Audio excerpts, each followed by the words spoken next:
Good evening, everyone, and welcome here. I am Reverend Jeffrey Dodson, pastor here at First Congregational Church of Ripon, and a 2006 Ripon College alum. Go Redhawks! Welcome everyone here to this annual Baccalaureate service, which recognizes the work and accomplishments of the 2024 graduating class of Ripon College through sacred text, prayer, song, and story. The Baccalaureate service celebrates the diverse faith and humanist traditions represented in the graduating class, with readings from various faith humanities traditions, as well as music, art, and performance pieces from graduating seniors. So my special thanks to all of those who are participating in our service this night. A housekeeping note, restrooms, if you need them, are located through the double doors to your left at the front of the sanctuary. Turn left through the hallway. Restrooms are also located at the back of the sanctuary down the tower stairs in the ground level. The graduating class of 2024 has grown throughout these years, breaking barriers, both personally and worldly. Your experiences at Ripon College will guide you throughout your life, enabling, encouraging, and following you as you continue to do great things and break barriers that change the world for the better. It reminds me of a song, Breaking Away, by Al Jarreau, famed Ripon College alum, class of 1962, who sang, and apologies for my rendition of this, Al, "Look what you've done for me. You're making more fun for me. Troubadour me, destined to be, set in my ways, stuck in my days. You were the butterfly winking at me, making my fires fly, brought me romance, taught me to dance, making me win, making me grin, schooling me, breaking away. Your love has opened eyes that couldn't see, breaking away, your beacon in the night discovered me. Show me some parachutes away today, sail away. As long as I'm here, bring me some climbing boots, open the door, give me some more. Fasten me in, loosen the pin, pull for me." Now, Al Jarreau's words may well be a love letter for our time here at Ripon College, the time for our seniors, which has now come to a close. Ripon, you're breaking away. Your love has opened eyes that couldn't see. Ripon, you're breaking away. Your beacon in the night discovered me. Ripon, look what you've done for me. Ripon, you're making more fun for me. Ripon, you brought me romance. Yeah, some of you have found romance. Taught me to dance, making me win, making me grin, schooling me.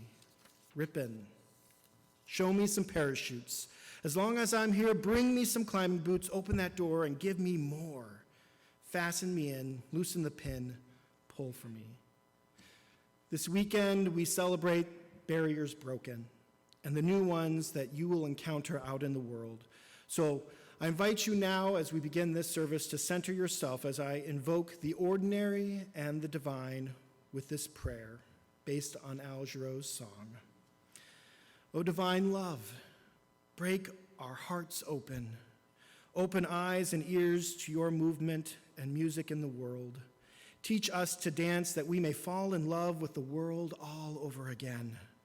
As long as we're here, thank you for both the parachutes you've handed us and the climbing boots of a Ripon College education. We are ready, we are here. Pull for us as we fly. Amen. I now invite you to rise, embody your spirit, and join us in our opening hymn, What Gift Can We Bring?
Thank you. You may be seated. And I'd like to invite up to our podium here the wonderful president of our college, Victoria Fultz.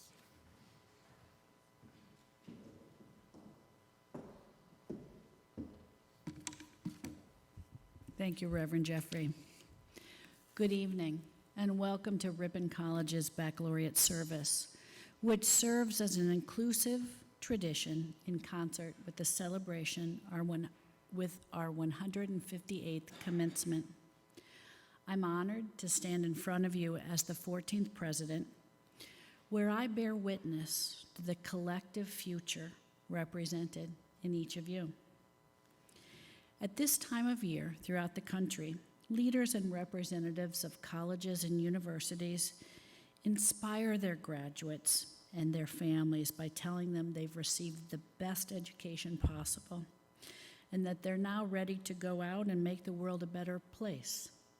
Of course, this is true at Ripon College. But tonight, here in this special place, I ask that we take a more humble and more inclusive approach. I urge you to recognize that the excellent education you've received at Ripon College allows you to listen to understand, not listen to respond.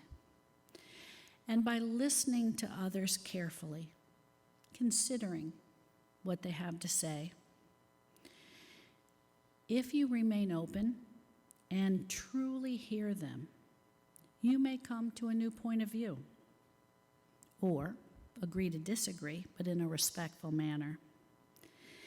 And I'm suggesting on this day, filled with pride and accomplishment, that you recognize we have a responsibility to value intellectual humility and to cultivate compassion by lifting up people whose values and beliefs differ from our own, or recognize that some didn't have the privilege of higher education and may be coming at their beliefs in an uninformed way. The diversity of experiences available at Ripon ensured that you were not limited to learning solely from those who shared your outlook. And as you leave campus tomorrow, I urge you to continue to seek opportunities for self-discovery and for growth. In a world in which we bear witness to increased divisiveness, take your experiences from Ripon to enact change. As Reverend Jeffrey said, our commencement theme, Breaking Barriers, allows you to embrace the openness and to lift up changes in our hearts and our minds as we navigate this complex world together. You are capable of breaking barriers, and you are ready.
A reading from the Torah, Exodus chapter 3, verses 9 through 15.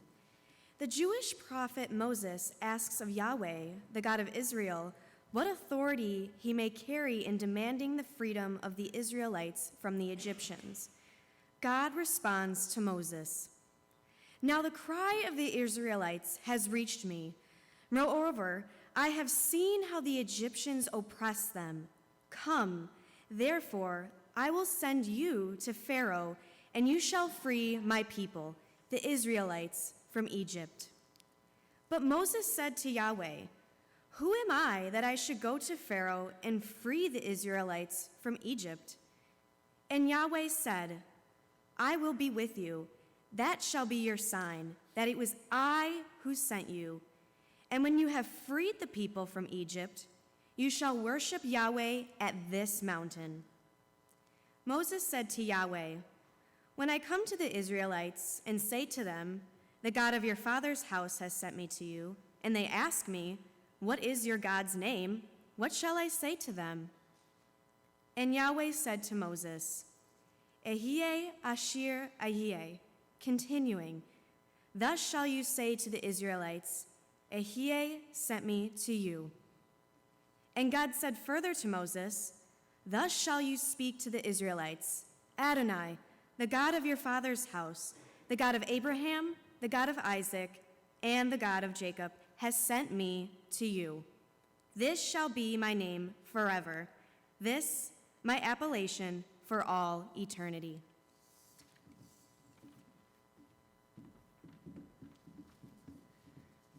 A reading from the Quran, the first 10 verses of the 91st chapter. The sun reads, "Consider the sun and its radiance, and the moon reflecting the sun.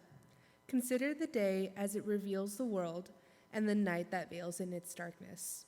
Consider the sky and its wonderful composition, the earth and its expanse.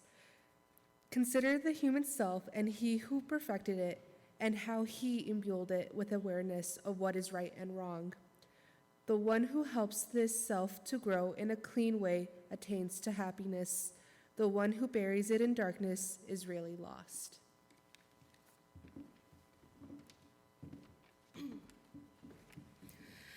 A reading from the Dhammapada, the Buddha's Path to Wisdom, Chapter 1, verses 1 and 2, and verse 5. All that we are is the result of what we have thought. It is founded on our thoughts. It is made up of our thoughts. If a man speaks or acts with an evil thought, pain follows him, as the wheel follows the foot of the ox that draws the carriage. All that we are is the result of what we have thought.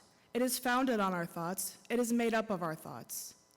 If a man speaks or acts with a pure thought, happiness follows him, like a shadow that never leaves him. For hatred does not cease by hatred at any time. Hatred ceases by love. This is an old rule.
Good evening to all friends, family, faculty, staff, and others who have joined us tonight for this baccalaureate service.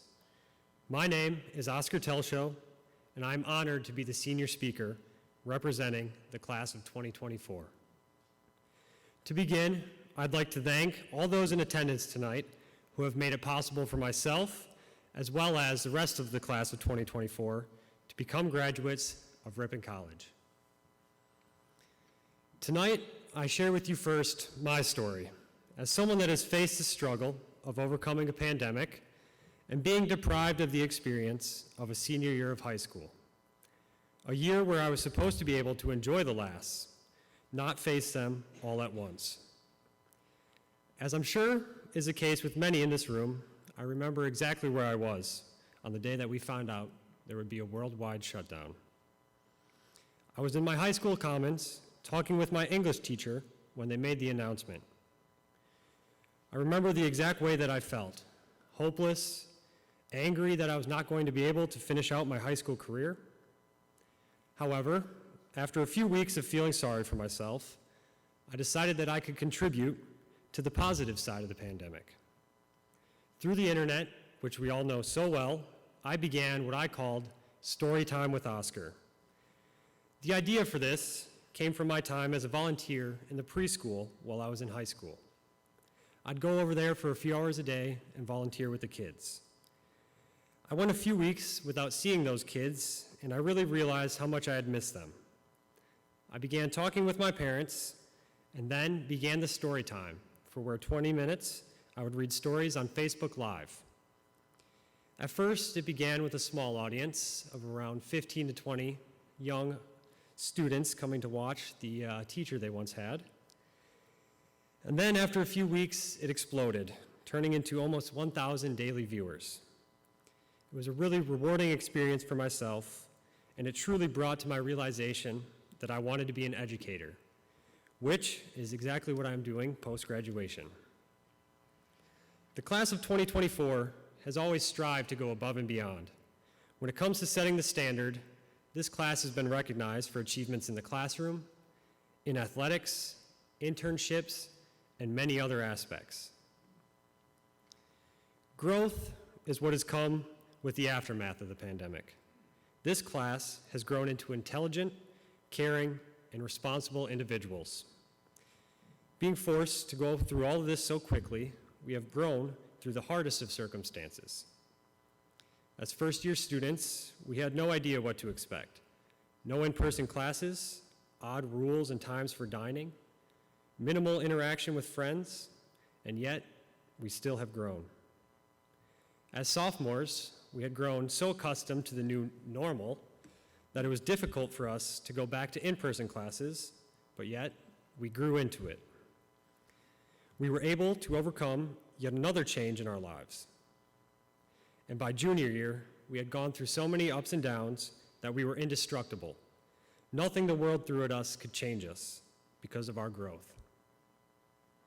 Now, looking back on all of that as seniors, embarking on our new journey, post-graduation, we can be confident in knowing that the growth we experienced here at Ripon College has provided us with all the necessary tools that we need to become the next generation.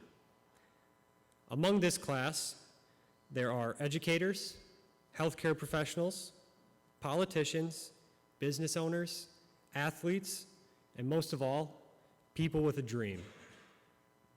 Tomorrow, we become graduates of Ripon College. Our new beginnings start tomorrow. With growth, we also see new opportunities, which, with this class, there is no opportunity, too big or small, that we will not seek to conquer. As we look forward to what is coming for us next, I ask you all to remember the way that we grew, the way that we crushed our challenges, the way that somehow, some way, we always came out on top.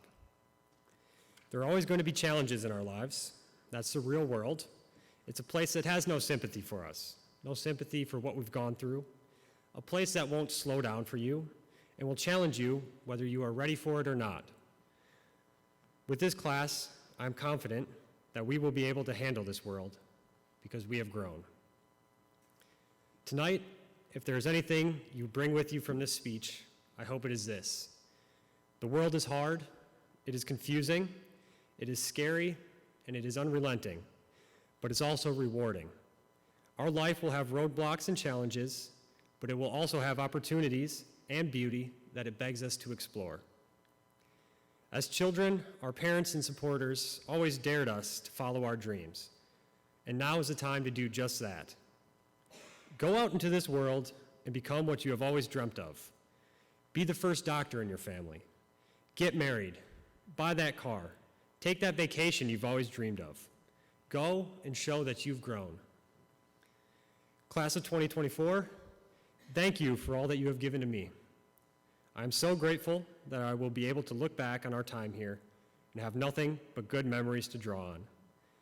I'm grateful that we will be able to claim ourselves as distinguished alumni of Ripon College, and I'm grateful that we are forever remembered here today as a class that grew. Thank you for allowing me to be your speaker today, and I'm looking forward to tomorrow, where we will share one last celebration as we become college graduates and begin our new opportunities. Thank you.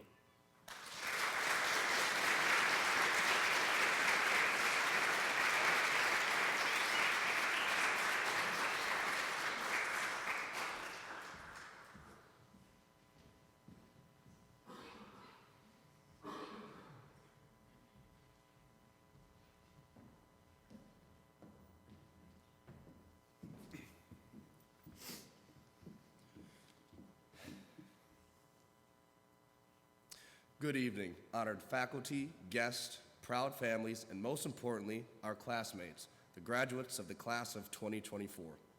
My name is Brandon Peace, and as a proud Red Hawks baseball pitcher, it is my honor to impart some thoughts and reflections of breaking barriers and creating a legacy for the graduating class of Ripon College. As Brandon said, we are grateful to be here with you all tonight. My name is Abby Hartman, and as a graduating senior captain on the women's basketball team, I am blessed to be able to reflect on 4 years of resiliency at Ripon College. We each have broken barriers of our own, be they personal, academic, or societal, pushing past the limits of what we thought possible and setting new standards for those to follow. As we stand here today, on the field of our greatest triumphs, it is only fitting that we draw parallels between our academic journey and the great American pastime of baseball. Just as in baseball, our time in college has been a series of innings, periods of challenge, growth, and ultimately victory.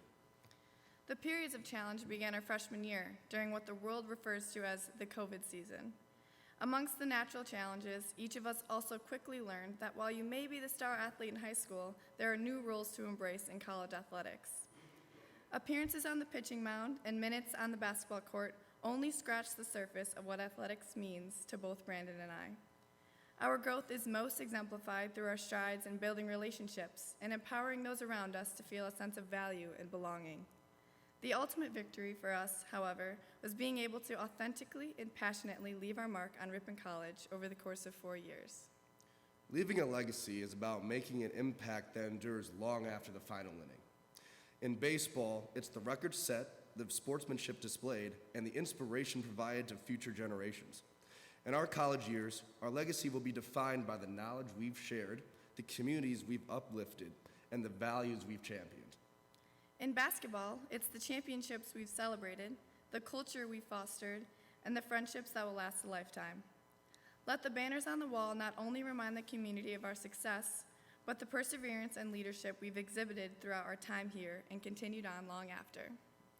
But let us not forget the spiritual aspect of our journey. Baseball, like life, is filled with moments of quiet reflection and bursts of exhilarating action. It teaches us to be present, to appreciate the moment, and to understand that there is something greater at play, a force that guides us, supports us, and connects us all.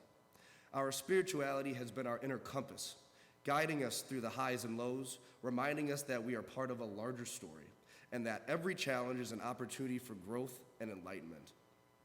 Our faith has allowed us to be leaders, fearless ones, which was no small feat. And although it wasn't always easy, we knew we were never alone. We continue to believe that there is always a plan for us, our teammates, and our classmates, plans that give us hope and a future. Our faith encourages us to believe that we can do all things, because it is the Lord who provides us with the strength to pave the way for others to follow in our footsteps. As we leave the halls of our alma mater, let us carry the lessons of breaking barriers and creating a legacy with us. Let us be resilient in the face of adversity, barrier breakers in the pursuit of justice, and legacy leavers for the generations that will follow. Let us play the game of life with the same passion, integrity, and spirit that we have lived our college lives. Congratulations, class of 2024. Our journey doesn't end here, and it's just the beginning. We are confident that our ability to make an impact on this world will continue far past our time at Ripon College, and we cannot wait to see the heights that each of us will reach and the trails we will blaze. Thank you.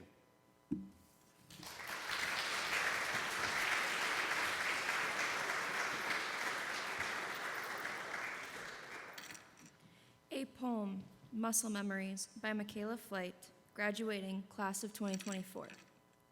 My legs once trusted gravel roads, podcasts, and songs that lingered after mile 5. I collected pebbles in my shoes and poems from the sky. And sometimes when it was gentle, raindrops kissed my thighs. And I smiled, because there was no sense in staying dry. Somewhere in the softness of stretching and barefoot strides, post-run pancakes and vitamins, it will be because by design, if to my body I am unkind, in the end, to what end? The pain will not be enough to stop my mind.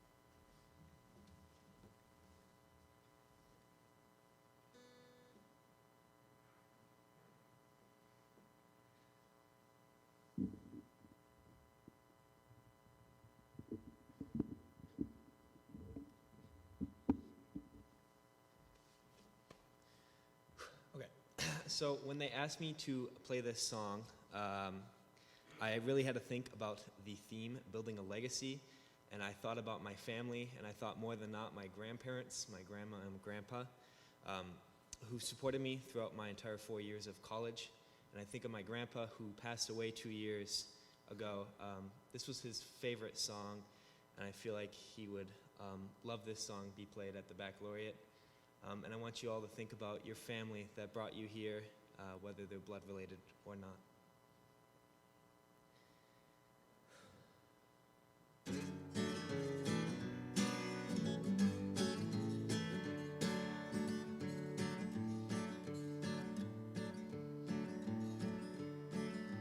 Somewhere morning when this life is over, I'll fly away to that land on God's celestial shore. I'll fly away. Oh, I'll fly away. Oh, glory. I'll fly away. When I die, hallelujah, by and by, I'll fly away. Oh, I'll fly away. Oh, glory, I'll fly away. When I die, hallelujah, by and by, I'll fly away.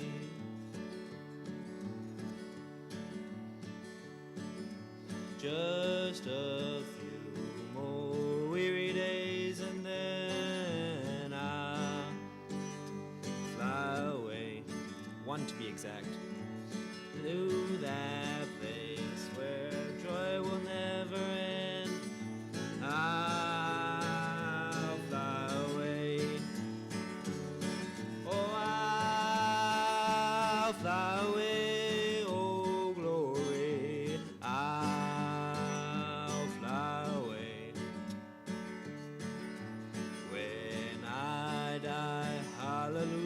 hallelujah, by and by I'll fly away. Oh, I'll fly away, oh glory, I'll fly away in the morning when I die. Hallelujah, by and by I'll fly away.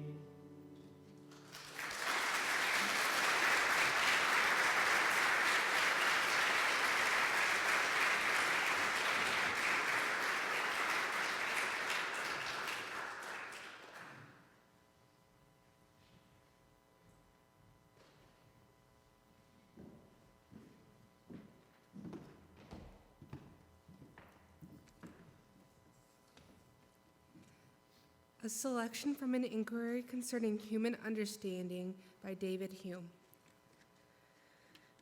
The sweetest and most inoffensive path of life leads through the avenues of science and learning, and whoever can either remove any obstructions in this way or open up any new prospect ought so far to be esteemed a benefactor to mankind. And through these researches may appear painful and fatiguing, it is with some minds as with some bodies, which being endowed with vigorous and florid health, requires severe exercise and reap a pleasure from what, to the generality of mankind, may seem burdensome and laborious. Obscurity, indeed, is painful to the mind as well as to the eye.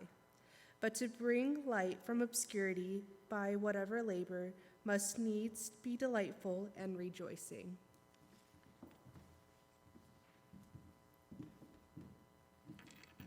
A reading from the Christian Testament in the Bible, the Gospel of John, chapter 14, verses 12 through 17. God gives us the Holy Spirit, our advocate. Very truly, I tell you, whoever believes in me will do the works I have been doing, and they will do even greater things than these, because I am going to the Father. And I will do whatever you ask in my name, so that the Father will be my glorified Son. You may ask me for anything in my name, and I will do it. If you love me, keep my commands. And I will ask the Father, and he will give you another advocate to help you and be with you forever, the Spirit of the truth.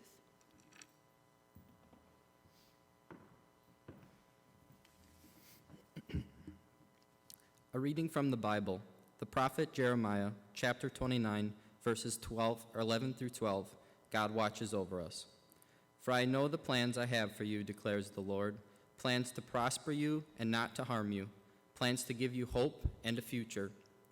Then you will call on me and come pray to me, and I will listen to you. You will seek me and find me when you seek me with all of your heart.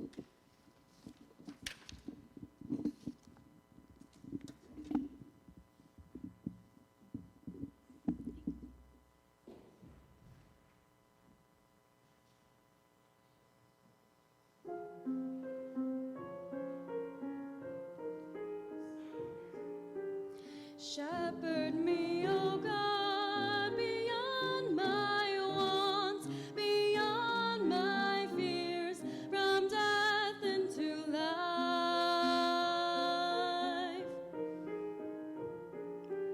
God is my shepherd, so nothing shall I want. I rest in the meadows of faithfulness and love. I walk by the quiet waters of peace.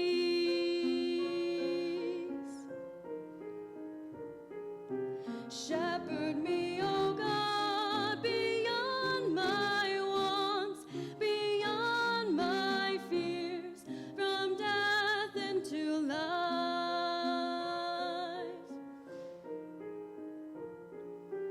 Gently you raise me and heal my weary soul.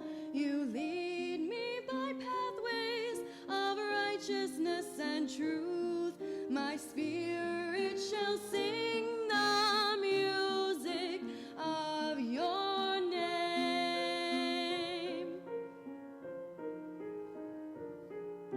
Shepherd me, O God, beyond my wants, beyond my fears, from death into life.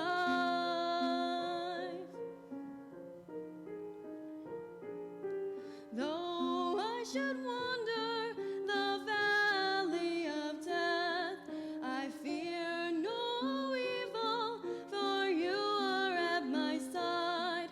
Your rod and your staff, my comfort and my hope. Shepherd me, O God, beyond my wants, beyond my fears, from death into life.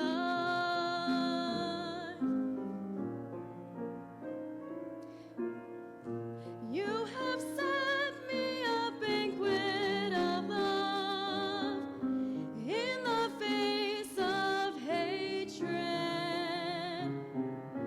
crowning me with love beyond my power to hold. Shepherd me, O God, beyond my wants, beyond my fears, from death into life.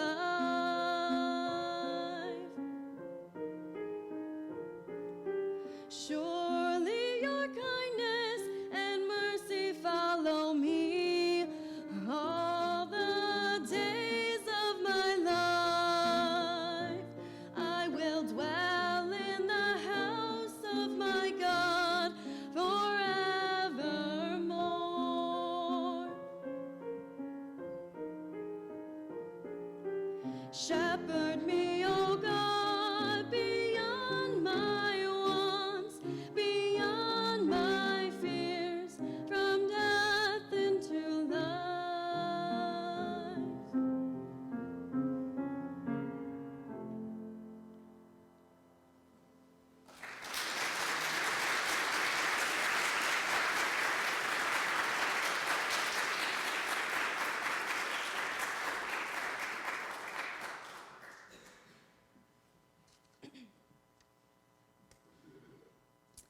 I am pleased to introduce today's faculty speaker, Professor Schatzinger, who was selected by the Senior Class Board of 2024 for the Baccalaureate service. Professor Schatzinger is a professor of political science, chair of the Political Science Department, and director of the Center for Politics and the People at Ripon College. As CPP director, Professor Schatzinger has organized over 100 events that have benefited the civil discourse throughout our campus and broader community. Professor Schatzinger has recently celebrated 15 years of service at Ripon College. He has published a book titled Game Changers: How Dark Money and Super PACs Are Transforming U.S. Campaigns, and is currently working on a new book focused on outside money in local elections. He is married to a Ripon College alum, Jolene Schatzinger, class of '07, and they currently reside in Ripon. Dr. Schatzinger was selected as our honored speaker tonight because of his commitment to and his encouragement of the class of 2024. He has been a mentor, teacher, cheerleader, and friend to our class. Thank you, Dr. Schatzinger.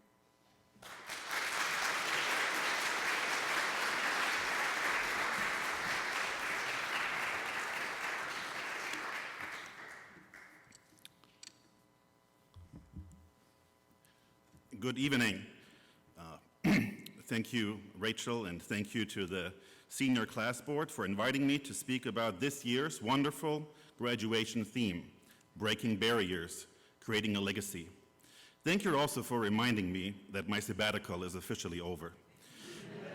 I want to focus on the first two words tonight, breaking barriers, and share three thoughts with you. My first thought is about structural barriers, while points 2 and 3 concern personal obstacles. Here's my first point. Good luck with expanding the scope of conflict.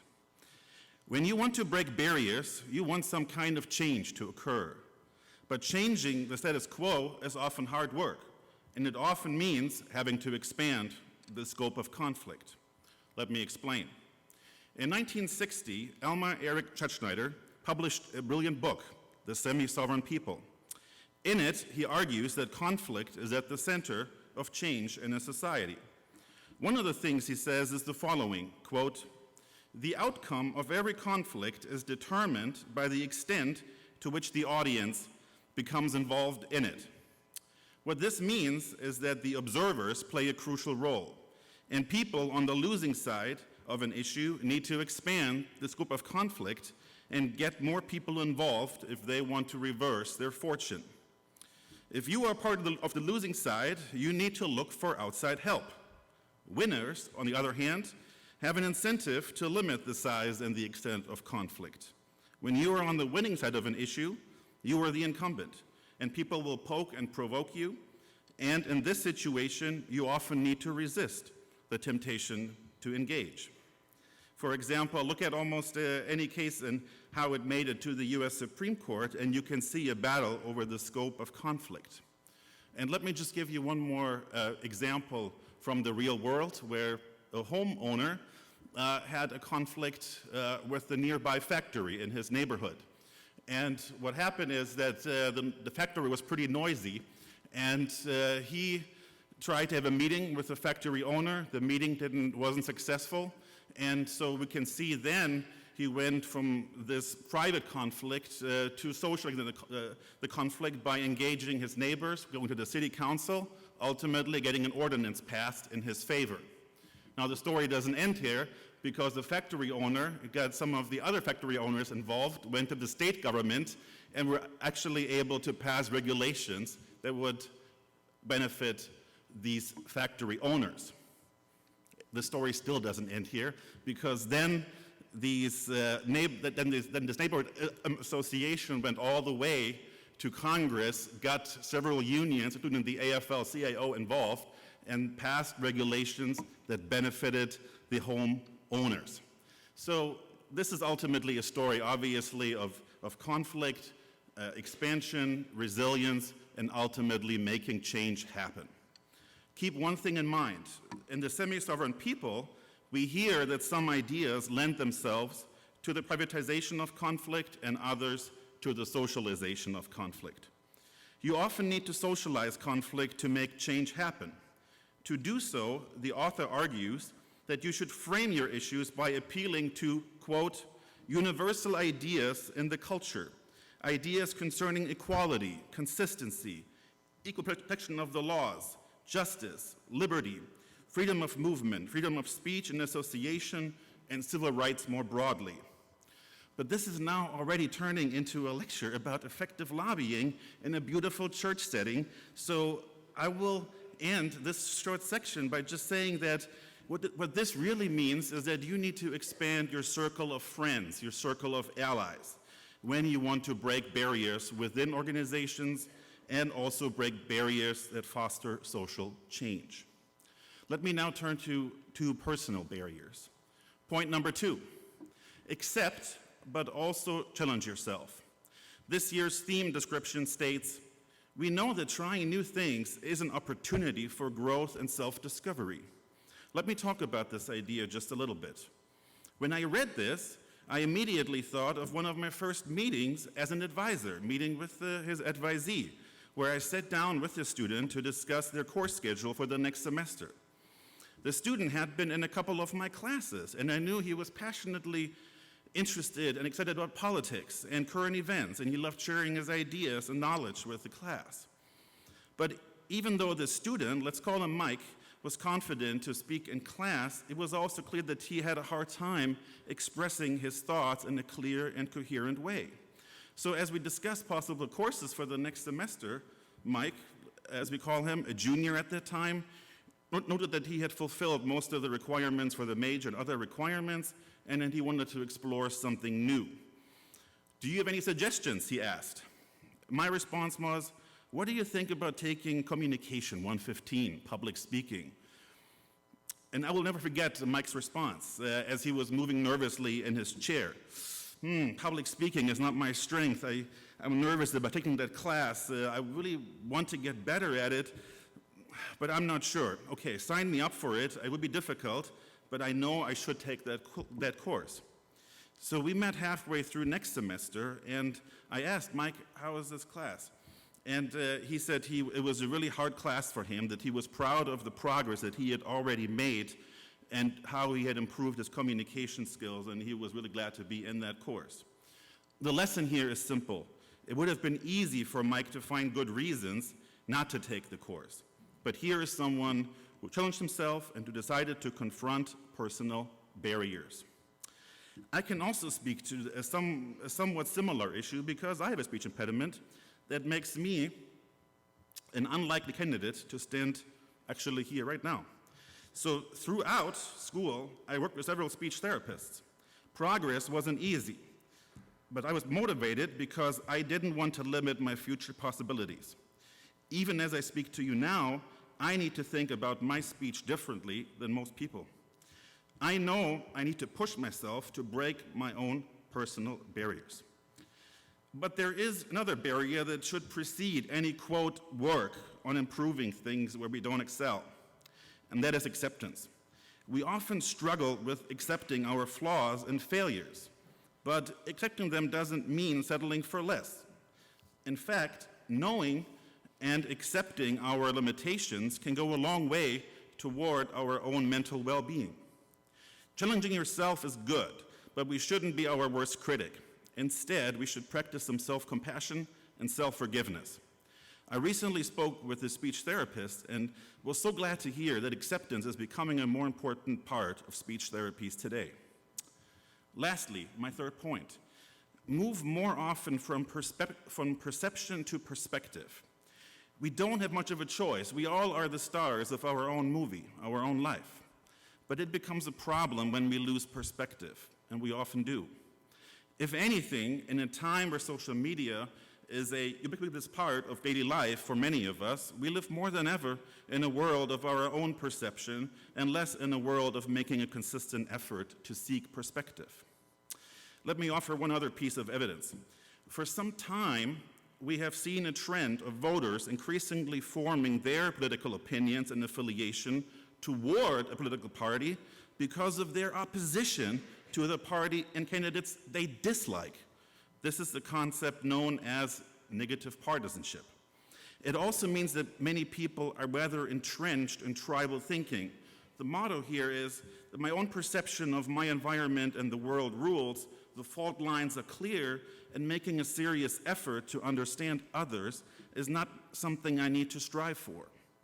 On the other hand, when I think of perspective or perspective taking, I think of a speech by writer David Foster Wallace, who's no longer with us, unfortunately. At the beginning of the speech, he gives an example. There are these two fish swimming along, and they happen to meet an older fish swimming the other way, who nods at them and says, "Morning, boys, how's the water?" And the two young fish swim on for a bit, and then eventually one of them looks over to the other and goes, "What the hell is water?" Wallace said the point of the fish story is merely that the most obvious, important realities are often the hardest to see and talk about. But it's generally true that it's hard to see situations and people from other points of view. But if we try to do this, if we try to set aside preconceived ideas about what we know by having more childlike curiosity about the world, then I believe we can develop a superpower. When we can consciously step into, consider, and explore multiple perspectives, we can understand and respect how others see things, including our coworkers, clients, and customers, competitors, possibly employees in the future, allies, and even our critics. This doesn't mean we must give up our own point of view. If anything, it clarifies our position. So let me summarize my 3 points tonight. First, good luck expanding the scope of conflict to make the change happen that you want to see. This may sound combative, but it is not really. It really means looking for opportunities to expand your circle of friends. Number 2, accept but challenge yourself. Show mercy to yourself and others, but also, to quote writer Robin Sharma, keep challenging yourself to think better, do better, and be better. Lastly, move more often from your own perception to perspective. Perspective taking allows us to be effective agents of change and identify helpful solutions. Perspective taking and, as Wallace said, awareness and choosing what to think about provide the actual value of education. Wallace said that education, quote, has almost nothing to do with knowledge, but everything to do with simple awareness. Awareness of what is so real and essential, so hidden in plain sight all around us, all the time, that we have to keep reminding ourselves over and over, this is water, this is water. I believe when you can break one or more of the 3 barriers I described, you can take one step toward the second part of this year's graduation theme, creating a legacy. By overcoming any of these barriers, even in a small way, you will be leaving a legacy that may impact others around you more than you may realize. Class of 2024, you have already impacted me and have left a legacy here at Ripon, and it will hopefully be strengthened with time. With that being said, class of 2024, I wish you the best of luck breaking barriers to make the change happen you want to see in yourself and around you. And please share with others that you have broken barriers and how you have broken them. It is uplifting and inspiring.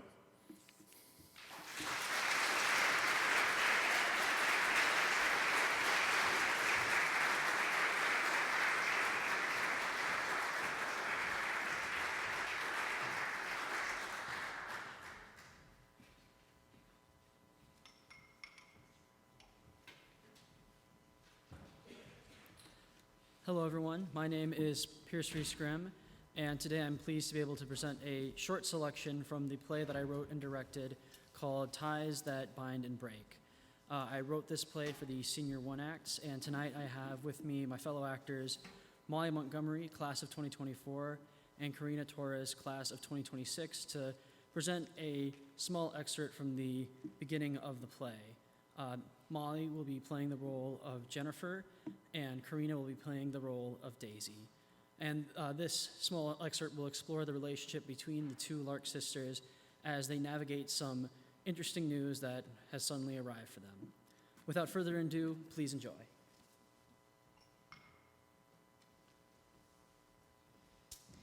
Daisy, what did I tell you about leaving your backpack out? I'm not your maid. I'm busy taking out the trash. Don't think you're getting out of that field trip to tour the university. At least one of us has to go to college and get out of here. Daisy, are you throwing away my magazines? They've been sitting out here for months. I'm still reading those. No, you're not. They've been sitting out here for months. I mean, it takes me a while to read. And anyways, I can do whatever I want with them because I bought them with my own money. Well, they're your magazines, but this table belongs to both of us. What's gotten you in a rush all of a sudden? You never want to clean. I just feel like it, I guess. Well, I guess. I don't mind, but don't throw away my stuff. Don't point at me like that. I'm not your dog. Ugh. Can you tell me why you're in such a hurry? Well, I got some great news, but first you have to promise me you won't freak out, all right? What, are you pregnant? No, it's not that. Then what is it? Mom's coming home. I'm sorry, what? She called me on the landline last night. She's coming back home. That's not funny, Daisy. I know it's been hard these past few months, but we've managed to survive. Don't toy with me like this. No, it was her. Mom's not here with us anymore, Daisy. Please, believe me. She'll be here tomorrow night. Either it's some sick prank from some idiot at school, some fraud looking for money, or it could actually be her. Please, just... If you're not sure, just let Eddie come over. He'll protect us. Yep, he'll protect us, all right. Fine, but you're going on that field trip. Thank you so much. This is what I've been waiting for. I know it's her. Do you want to help me clean the teacups? What? You know, the ones Mom used for our tea parties. I want to surprise her. Sure. Yours was the white one, right? I know Mom gave me the blue one. That sounds right, though it was more like she gave us to them rather than them to us. Here, take 3. So much has happened since she left. I can't wait to catch her up on all of it. The fight at the Christmas party, Omen's Harold's dog getting run over by the cop car. That time you and Eddie came home after 3 a.m. on a Saturday. Let's keep details brief. We don't want to overwhelm her. The local paper shining down, the fire at the county jail. Oh, Daisy, I'm so sorry. No, it's okay. It's your teacup, not mine. I'll go get the broom. Jenny, why are you crying? It's just a teacup. You can't help it that you're naturally clumsy. Jenny's a stupid nickname. You remember that rhyme Mom used to sing with us when we had our tea party? No, don't get started with. Too late. I'm a little teapot, short and stout. Here is my handle, here is my spout. When I get all steamed up, hear me shout. Tip me over and pour me out. Every Sunday, she would force us to have a tea party. Tradition, she would say. Wouldn't let me stop till freshman year of high school. We still had tea parties, though, before she left. I hope you'll join us one more time. I guess I could. Well, we should get ready for tomorrow. It's a big day. I called Eddie, so hopefully he can help us clean. For tonight, though, how does leftover spaghetti and meatballs sound? Sounds all right to me. All right, go get your schoolwork done. I'll call you down for supper. Try not to burn it this time.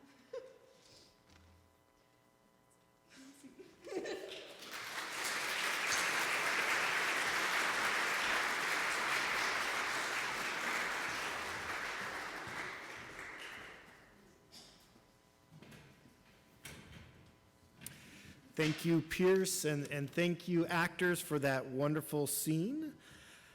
I now invite us to rise, embody our spirit, and join together in the spirit of breaking barriers by singing the first 3 verses of We Shall Overcome.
Tomorrow, you enter into the world with a new personal barrier that has been broken, class of 2024, your very first college degree.